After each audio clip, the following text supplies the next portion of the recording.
For today's video guys, magluluto si Ate Mary ng pastil. Ayan, pinapakuluan muna yung chicken breast. Ako lang yung taga-video. Ano ba? Tawag ng tawag.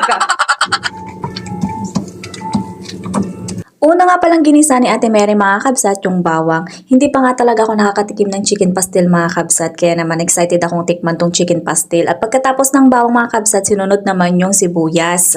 At nung nag-iba na nga pala yung kulay ng sibuyas, ayan, nilagay na nga rin pala yung manok na hinimay-himay kanina. Nakikita ko lang talaga sa Facebook na nagtitrending tong chicken pastil na to, kaya naman talagang nagluto si Ate Mary ng chicken pastil. Ayan, naglagay na nga pala siya ng paminta at butter. Mas masarap kapag ka butter. Mas masarap din sana kapag ka may margarine, pero wala kaming margarine. Tapos nagdagdag na nga rin pala siya ng toyo.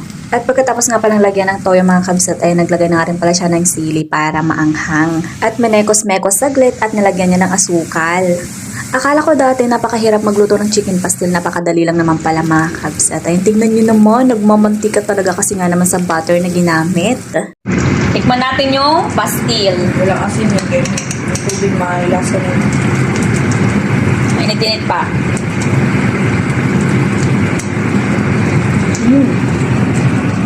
Ang harap.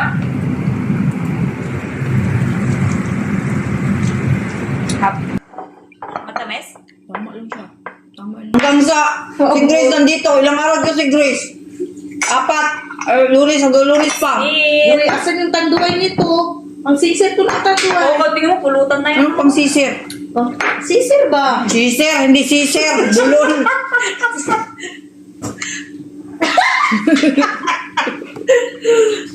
Talaga kayo ha? Sisir na yun. Ang tanda-tanda mo na, bulol ka pa. Sisir. Sadik ka. Tao. May di ay kaya sisir. Sisir na. Sisir eh. Sisir. Iba lang pa pala pangalan ngayon.